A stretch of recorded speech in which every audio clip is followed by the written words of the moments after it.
នោះអ្នក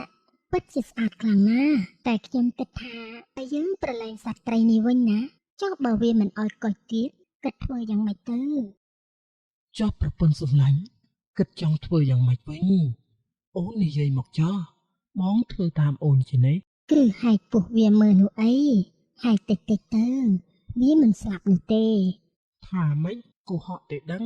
អ្នកទាំងពីរពូកែនេសាទណាហេតុអីក៏រកត្រីមិនបានអ្នកទាំងពីរមិនចង់ចែកខ្ញុំមែនទេមែនហើយលោកប្តីមិនគួរណាមានមិត្តភក្តិចិត្តកំណាញ់អញ្ចឹងទេរកត្រីបានហើយក៏ហក់ថារកមិនបានខ្ញុំស្ដាយចិត្តដែលខំស្រឡាញ់ណាវាសនានឹងប្រពន្ធកំពុងតែរកត្រីនៅមាត់បឹងប្រពន្ធសម្លាញ់ត្រីនេះពិតជាធំខ្លាំងណាស់ហើយមានពងទៀតផងបងថាមិនចង់យកវាទេព្រោះអីខែនេះគឺជាខែត្រីពងបើសិនជាយើងយកវាទៅច្បាស់ជាដាច់ពូជហើយបងមិនចង់យកវាទេខ្ញុំគិតថាបើសិនជាយើងបងបានត្រីផ្សេងជាយើងបងត្រីមិនបានទេយើងមានតែយកត្រីនឹងយកទៅធ្វើម្ហូបឲ្យបង រីឯត្រីធំមួយក្បាលដែលមានពងពេញពោះផងនោះបានឮបុរសពីរនាក់ប្តីប្រពន្ធនិយាយគ្នាដូច្នោះហើយក៏មានអារម្មណ៍ថាភ័យខ្លាំងណាស់ហើយក៏បាននិយាយទៅកាន់បុរសពីរនាក់ប្តីប្រពន្ធនោះថាអូអ្នកទាំងពីរអើយអ្នកទាំងពីរកុំសម្លាប់ខ្ញុំបានទេ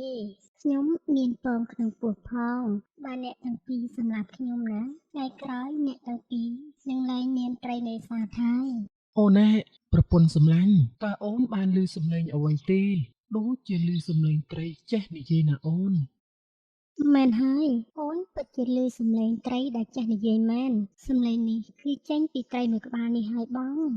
មែនហើយសំឡេងនេះគឺជាសំឡេងខ្ញុំគឺជាត្រីមួយក្បាលតែសុំអង្វរអ្នកទាំងពីរកុំអោយសម្លាប់ខ្ញុំអីខ្ញុំមានពងក្នុងពោះផងសូមអ្នកទាំងពីរដោះលែងខ្ញុំទៅវិញទៅ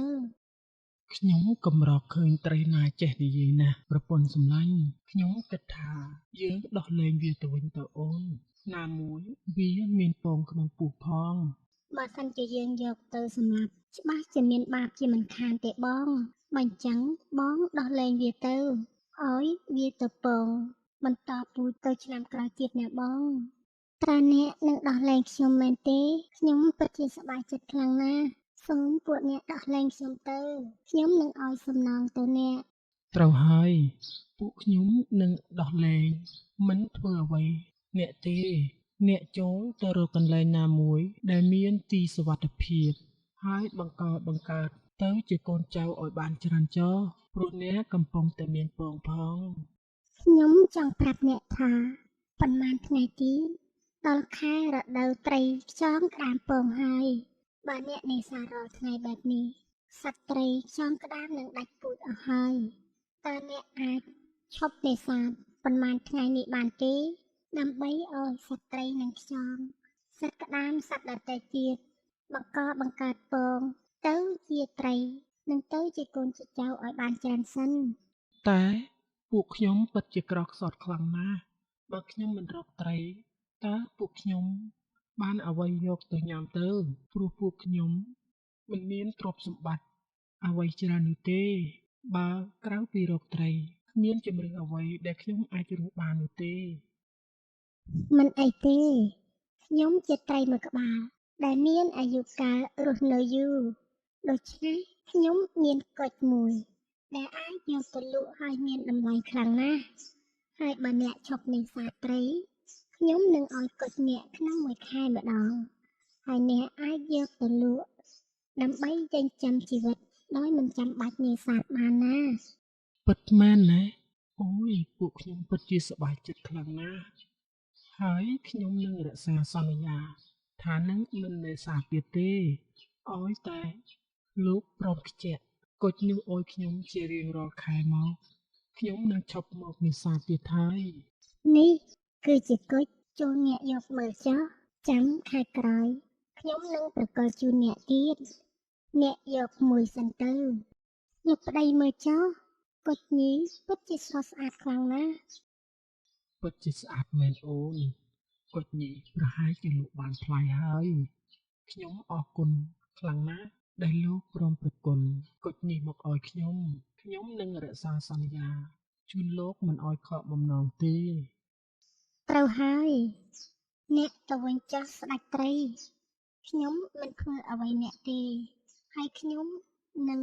ធ្វើតាមសន្យារបស់អ្នកបងលែងគាត់ទៅវិញទៅ តើអ្នកយើងទៅផ្ទះយើងវិញតែប៉ុណ្ណេះយើងលែងលំបាកមករកត្រីរាល់ថ្ងៃទៀតហើយ ចាបងយើងទៅផ្ទះយើងវិញថ្ងៃក្រោយយើងមិនចាំបាច់មករកត្រីទៀតទេយើងគ្រាន់តែមកឈរមាត់បឹងហើយចាំយកស្បូនទៅបានហើយ ពីរនាក់ប្តីប្រពន្ធពេលដែលបានត្បូងពីសត្វត្រីរួចហើយក៏វិលត្រឡប់ទៅផ្ទះវិញរីឯគ្រួសារវណ្ណៈពេលដែលឃើញវាសនាដើរមកក៏សម្ដែងធ្វើជារត់ត្រីដូចជាសពមួយដងទីនេះគ្មានត្រីសោះអូនបងរកមួយថ្ងៃទៅហើយតែគ្មានត្រីសោះបងពិតជាអស់សង្ឃឹមខ្លាំងណាស់ មែនហើយបងទីនេះពិតជាគ្មានត្រីសោះយើងគិតថាស្អែកយើងទៅរកកន្លែងណាដែលឆ្ងាយជាងនេះបន្តិចទៅព្រោះអីយើងរត់មួយថ្ងៃហើយមិនបានត្រីសោះ អេសំឡាញ់ឯងបានត្រីឬអត់ថ្ងៃនេះគ្នាមកវិញហើយអូសំឡាញ់មកវិញហើយមែនទេបានត្រីឬអត់ហ្នឹងគ្នាមិនបានសោះតែម្ដងរកមួយថ្ងៃទៅហើយតែរកមិនបានទេ អូតើសម្លាញ់ទាំងពីរបានត្រីឬអត់កុំកំណាញ់លើសម្លាញ់អីណាចែកគ្នាផងទៅព្រោះខ្ញុំមិនមានត្រីនោះទេថ្ងៃនេះរកមិនបានសោះអូមិនកំណាញ់នោះទេប៉ុន្តែថ្ងៃនេះខ្ញុំរកមិនបានទេខ្ញុំពិតជារកមិនបានមែនពីអ្នកប្តីខ្ញុំរកតាំងពីព្រឹកតែរកត្រីមួយមិនបានសោះ ថាម៉េចកុហកទេដឹងអ្នកទាំងពីរពូកែនេសាទណាហេតុអីក៏រកត្រីមិនបានអ្នកទាំងពីរមិនចង់ចែកខ្ញុំមែនទេ មែនហើយលោកប្តីមិនគួរណាមានមិត្តភក្តិចិត្តកំណាញ់អញ្ចឹងទេរកត្រីបានហើយក៏ហៅថារកមិនបានខ្ញុំស្ដាយចិត្តដែលខំស្រឡាញ់ណាខ្ញុំមិនចង់រាប់គេទៀតទេ ណែសំឡាញ់ខ្ញុំពិតជារកមិនបានមែនបានហើយមិនចាំបាច់ដោះសារទេបើថាមិនចង់ឲ្យខ្ញុំក៏មិនចង់ឲ្យទៅចុះប្រពន្ធសំឡាញ់យើងទៅផ្ទះយើងវិញយើងមិននឹកស្មានថាសំឡាញ់របស់យើងចិត្តអាក្រក់បែបនេះនោះទេ ចាស់បងសម្លាញ់យើងកំនៅទីនេះយូរទៀតអីពិតជាគួរឲ្យខឹងណាស់រកត្រីបានហើយសន្យាថាចែកគ្នាស្មើឥឡូវនេះថារកត្រីមិនបានទៅវិញតោះបងកំនៅទីនេះទៀតយើងទៅវិញ រីឯវណ្ណៈនិងប្រពន្ធ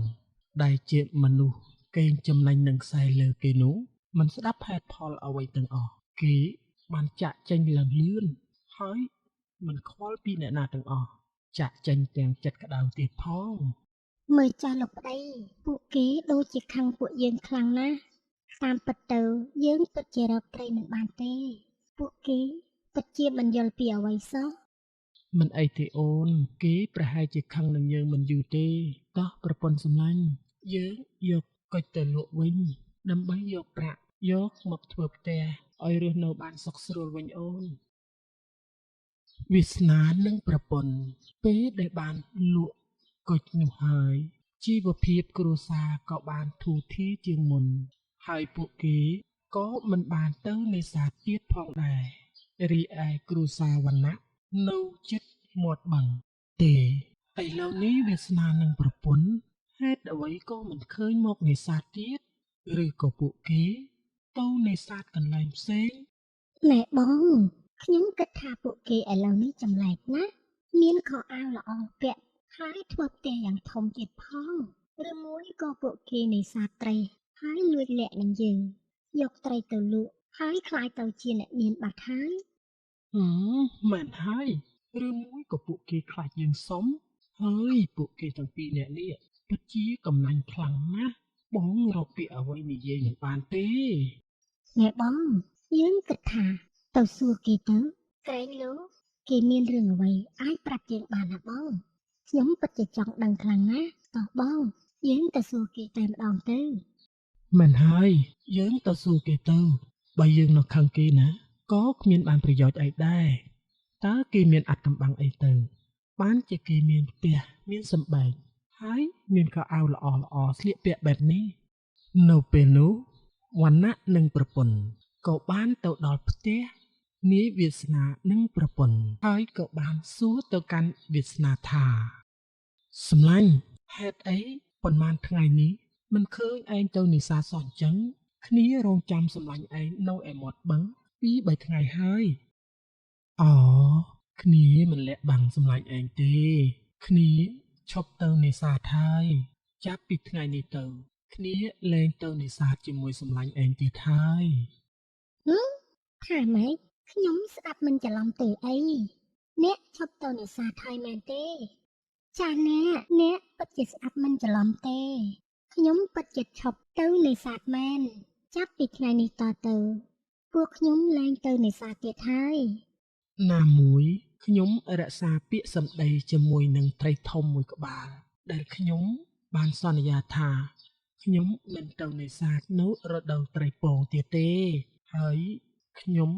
នឹងធ្វើតាមសន្យាជាមួយនឹងត្រីមួយក្បាលនោះថាម៉េចសន្យាជាមួយនឹងត្រីអូពិតជាគួរឲ្យអស់សម្លាយខ្លាំងណាស់មានតែមនុស្សល្ងងទេដែលទៅសន្យាជាមួយត្រីនោះខ្ញុំមិនជឿពួកឯងទេមិនមែនអញ្ចឹងទេដោយសារតែប៉ុន្មានថ្ងៃទៀតដល់រដូវត្រីពងហើយពួកយើងចង់ឲ្យត្រីកើតកូនឲ្យបានច្រើនសិនចាំពួកយើងបន្តនេសាទហើយទុកឲ្យវាបន្តពូជបានកូនបានចៅច្រើនសិនកុំនេសាទគ្មានពេលសម្រាកនឹងរដូវត្រីពងអីយ៉ាជាអ្នកនេសាទចេះអាណិតត្រីផងខែត្រីពងពួកយើងងាយនឹងរកណាដូច្នេះកុំអោយបាត់បង់ឱកាសនេះអីឯងមិនទៅរកខ្ញុំនៅតែរកណាមួយស្ដេចត្រីមួយក្បាលនោះបានផ្ដល់គុជឲ្យពួកយើងហើយមិនឲ្យពួកយើងទៅនេសាទទៀតទេរាល់ខែឆ្នាំគេនឹងខ្ជាក់គុជមកឲ្យយើងដើម្បីឲ្យយើងចិញ្ចឹមជីវភាពរស់នៅដោយមិនចាំបាច់ទៅនេសាទនោះទេអញ្ចឹងបានន័យថាស្ដេចត្រីមួយក្បាលនោះផ្ដល់គុជឲ្យពួកឯងជារៀងរាល់ខែឆ្នាំមែនទេគិតទៅគួរឲ្យចម្លែកខ្លាំងណាស់យើងចង់ដឹងខ្លាំងណាស់តើស្ដេចត្រីមួយណាដែលឲ្យគុជទៅពួកឯងនោះនេះជាហេតុផលដែលពួកឯងមិនទៅនេសាទហើយមានទ្រព្យសម្បត្តិច្រើនជាងមុនមែនទេនេះជាហេតុផលដែលពួកយើងមិនទៅនេសាទទៀតព្រោះយើងទទួលបានគុជជារៀងរាល់ខែហើយយើងមិនក្បត់សន្យាជាមួយនឹងស្ដេចត្រីនោះទេប្តីសម្លាញ់តោះយើងទៅវិញយើងប្រញាប់ទៅវិញឲ្យលឿនទៅបាទអូនអ្នកសម្លាញ់គ្នាគិតថាទៅវិញហើយគ្នាក៏មិនទៅនេសាទត្រីដែរព្រោះអីខ្លាចប៉ះពាល់ដល់រដូវត្រីពងល្អហើយសម្លាញ់និយាយអញ្ចឹងសម្លាញ់ឯងយកក្រណាត់ពី3ដុំទៅគ្នាទិញក្រណាត់បានស្អាតណាស់គ្នាឲ្យសម្លាញ់ឯងនេះជាការរាប់អានគ្នាមកជាយូរឆ្នាំមកហើយគ្នាខំតែស្មានថាឯងអោយមាសគ្នាខ្លះសម្លាញ់ថាម៉េចគ្នាស្ដាប់មិនបានទេអំបញ្ញមិញអត់មានអីទេគ្នាអរគុណឯងដែលឯងអោយនៅក្រណាត់គ្នាដែលសម្លាញ់ឯងមានទឹកចិត្តល្អណាស់វណ្ណៈនិងប្រពន្ធគេមិនទៅផ្ទះនោះទេគេនិយាយឲ្យរួចតែពីមាត់តែប៉ុណ្ណោះគេចាប់ផ្ដើមមករកស្ដេចត្រីដែលបានផ្ដល់គុជឲ្យវាសនានិងប្រពន្ធដើម្បីយកទៅ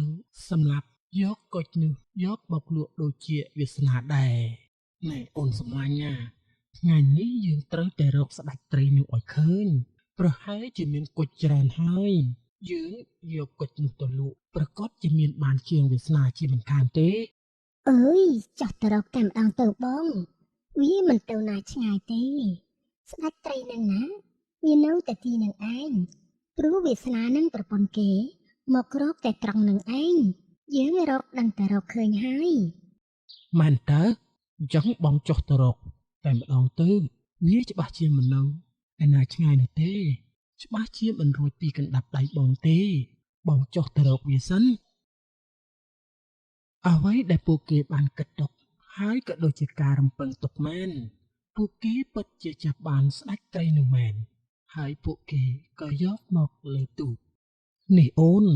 បងរកវាឃើញហើយពិតជាធំខ្លាំងណាស់ មែនហើយបងត្រីនេះណាពិតជាធំខ្លាំងណាស់អូនមិនដែលឃើញពីមុនមកទេប៉ុន្តែយើងខ្លាចទៅជាអ្នកមានហើយបង បើមិនចង់ងាប់ទេណាអុយគុជមកយើងមកអូយើងត្រូវនិយាយអូនកំសត់សិនអោស្ដេចត្រីអើយខ្ញុំពិតជាក្រខ្លាំងណាស់សូមស្ដេចត្រីប្រគល់គុជឲ្យខ្ញុំមកខ្ញុំមិនធ្វើអីអ្នកទេ ណែឆាប់អោយគុជមកពួកយើងមកបើមិនអោយគុជទេណាយើងយកឯងទៅសម្លាប់ហើយអូមិនមែនទេលោកស្ដេចត្រីខ្ញុំពិតជាក្រខ្លាំងណាស់ខ្ញុំចង់អោយលោកជួយខ្ជាក់គុជឲ្យខ្ញុំពិតជាក្រលំបាកខ្លាំងណាស់បើមិនយកទៅទេខ្ញុំគ្មានអ្វីឆៃនោះទេអោខ្ញុំអស់គុជហើយថ្ងៃមុនខ្ញុំអោយគុជពីអ្នកប្តីប្រពន្ធនោះអស់ហើយឥឡូវចាំខ្ញុំទៅរកនៅខាងក្រោមទៀតចូលអ្នកដោះលែងខ្ញុំទៅវិញសិនចុះខ្ញុំនឹងរកគុជមកឲ្យអ្នកវិញបើអញ្ចឹងក៏ឆាប់ទៅពួកយើងចាំណាឆាប់មកវិញណាកុំអោយយើងដឹងថាឯងកុហកយើងឲ្យសោះឆាប់ត្រឡប់មកវិញមកពេលនោះសត្វត្រីមួយក្បាលនោះក៏បានហែលទៅក្រោមបាតបឹងហើយរកបានគុជមួយយកមកឲ្យពីអ្នកប្តីប្រពន្ធតែពីអ្នកប្តីប្រពន្ធមិនអរគុណហើយថែមទាំងធ្វើរឿងមួយថែមទៀតផងនោះអ្នកពិតជាស្អាតខ្លាំងណាស់តែខ្ញុំគិតថាតែយើងប្រឡែងសត្វត្រីនេះវិញណាចុះបើវាមិនអោយកុជទៀតគិតធ្វើយ៉ាងម៉េចទៅចុះប្រពន្ធសំឡាញ់គិតចង់ធ្វើយ៉ាងម៉េចវិញអូននិយាយមកចុះបងធ្វើតាមអូនជានិច្ចគឺហែកពោះវាមើលនោះអីហែកតិចទៅវាមិនស្លាប់នោះទេយើងកុំអោយតែវារលត់ខ្លាំងទៅបានហើយអើយអ្នកទាំងពីរកុំធ្វើអញ្ចឹងអីខ្ញុំខ្លាចឈឺខ្លាំងណាស់ខ្ញុំឈឺចាប់ខ្លាំងណាស់អ្នកទាំងពីរកុំធ្វើអញ្ចឹងអីមើលកំរើទៅមើលយើងហែកមើលបន្តិចទៅមើលយើងខ្លាចឯងលាក់ត្បូងនៅក្នុងពោះទេតើមិនអីទេមិនឈឺអីទេវណ្ណៈហែកមាត់ត្រីមើលបានបន្តិចឃើញថាមិនមានគុជនោះទេហើយក៏បាននិយាយទៅកាន់ត្រីនោះថាបានហើយក្នុងខ្លួនរបស់ឯងពិតជាគ្មានគុជមែនតែដល់ពេលណាឯងត្រូវទៅយកគុជមកឲ្យខ្ញុំណែបើឯងមិនយកគុជមកឲ្យខ្ញុំទេខ្ញុំនឹងយកឯងទៅស្លមកជឿគ្រឿងតែម្ដងចាំទុកណាបាទខ្ញុំនឹងយកគុជមកឲ្យអ្នកជារៀងរាល់ខែតែអ្នកក៏ត្រូវតែសន្យាថានឹងមិនមកនេសាទទៀតនោះទេព្រោះខែនេះជារដូវត្រីពងហើយយើងដឹងហើយយើងគោរពពាក្យប្រកាសណាស់ឯងកុំភ្លេចទៅយកគុជមកឲ្យយើងទៅបានហើយនេះឯងទៅវិញចុះសត្វត្រីមួយក្បាលនោះគេពិតជាគោរពសន្យាខ្លាំងណាស់គេឲ្យគុជទៅគ្រួសាររបស់វណ្ណៈហើយនឹងវាសនាជារៀងរាល់ខែរហូតដល់គ្រួសាររបស់វាសនាដែលមានទឹកចិត្តល្អគេលែងទទួលយកគុជហើយគិតថាធ្វើឲ្យលំបាកដល់សត្វត្រីនោះពួកខ្ញុំក៏ធូរធារណាស់ហើយខ្ញុំមិនចង់ឲ្យលំបាកដល់បងត្រីទៀតទេបងឈប់ឲ្យគុជខ្ញុំទៀតទៅខ្ញុំមិនចង់បានទៀតទេដែលអ្នកពិតជាយល់ពីទុក្ខទរៈរបស់អ្នកដទៃអ្នកនឹងរកស៊ីកាន់តែរីកចម្រើនម្យ៉ាងទៀតខ្ញុំនឹងខំដាំព្រៃលិចទឹកឲ្យបានច្រើនដើម្បីជាជំរកដល់សត្វត្រីរស់នៅឲ្យបានសុខស្រួលអរគុណច្រើនណាស់បងត្រីលាសិនហើយសុខសប្បាយណាស់បងកុំទៅកន្លែងណាដែលគេនេសាទទៀតចាប់ពីពេលនោះមកគ្រួសាររបស់វាសនាមិនដែលទៅនេសាទទៀតនោះទេហើយពួកគេក៏បានដាំដើមឈើព្រៃលិចទឹកដើម្បីថែរក្សាសត្វត្រីទាំងនោះផងដែររីឯគ្រួសាររបស់វណ្ណៈវិញគេតែងតែទៅនេសាទមិនគោរពនៅពាក្យសន្យានោះទេអូនមើលចុះ ត្រីច្រើនណាស់អ្នកណាគេដែលល្ងងឈប់នេសាទនោះបងមិនល្ងងដូចជាវាសនានោះទេ មែនហើយលោកប្តី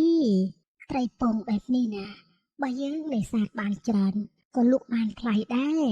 កុំធ្វើដូចវាសនាអីធ្វើឯងត្រឹមត្រូវខ្លាំងណាស់ធ្វើមិនមកនេសាទត្រីឲ្យគោរពពាក្យសន្យាទៀត សត្វត្រីមួយក្បាលដែលនៅក្រោមទឹកបានឮពាក្យសម្ដីរបស់វណ្ណៈនិងប្រពន្ធនិយាយបែបនឹងហើយក៏បាននិយាយនឹងខ្លួនឯងថា ហេតុអីក៏គូសាពីរនាក់ប្តីប្រពន្ធនេះចិត្តអាក្រក់ខ្លាំងម្ល៉េះសន្យាហើយមិនគោរពសន្យាមិនដឹងថារដូវកាលនេះជារដូវត្រីពងទេអីខ្ញុំពិតជាអស់សង្ឃឹមនឹងគ្រួសារពីរនាក់ប្តីប្រពន្ធនេះខ្លាំងណាស់ នាយវណ្ណៈនិងប្រពន្ធមិនព្រមឈប់នេសាទនោះទេនៅពេលនោះសត្វត្រីមួយក្បាលនោះក៏បានសុំអង្វរនាយវណ្ណៈនិងប្រពន្ធម្ដងទៀត អ្នកបានសន្យាជាមួយខ្ញុំហើយហេតុអ្វីបានជាអ្នកមកនេសាទម្ដងទៀតអ្នកនេសាទក៏នេសាទទៀតចុះតែអ្នកមិនអាចបានគុជពីខ្ញុំទៀតទេ ណែឯងត្រឹមតែជាសត្វត្រីមួយក្បាលទេឯងចង់ឲ្យយើងធ្វើតាមឯងដូចម្ដេចទៅយើងមិនធ្វើតាមឯងនោះទេ មែនហើយយើងមិនស្ដាប់ឯងទេចុះបើត្រីមួយក្បាលឯងមិនព្រមឲ្យគុជយើងដល់ខែនោះយើងមិនអាចពោះស្លាប់រកអ្វីឆៃមិនបានហើយទេអីយើងមិនជឿឯងនោះទេ អូននិយាយអញ្ចឹងក៏ត្រូវម្យ៉ាងដែរចាំបងទៅចាប់វាហើយមើលពោះវាហើយយកគុជមកតែម្ដងឯងនៅឲ្យស្ងៀមទៅ ណែបងកុំតែជានៅសម្ដីវាអីវាគ្រាន់តែជាសត្វត្រីមួយក្បាលតែប៉ុណ្ណោះខ្ញុំគិតថាយើងលែងវាទៅយូរណាស់ហើយដែរប្រហែលជាក្នុងពោះវាមានក៏ឆៃបងទៅបងទៅចាប់វាមកហើយហែកពោះវាមើលមកណែពួកឯងចង់ធ្វើអីពួកឯងចង់ធ្វើអីបើពួកឯងសម្លាប់យើងណាពួកឯងនឹងវិនិច្ឆ័យអន្តរាយជាមិនខានទេពួកឯងមិនអាចរួចជីវិតទៅផ្ទះបានទេ មើលនៅឲ្យស្ងៀមទៅមើលយើងនឹងហែកពោះហើយយកសាច់ឯងយកទៅស្លម្ជូរតែម្ដង អូយបងពិតជាខ្យល់រន្ទះខ្លាំងណាស់អូយខ្ញុំស្លាប់ហើយបងពិតជាខ្យល់ខ្លាំងណាស់ អូយអូនពិតជាល្ងឹតខ្លាំងណាស់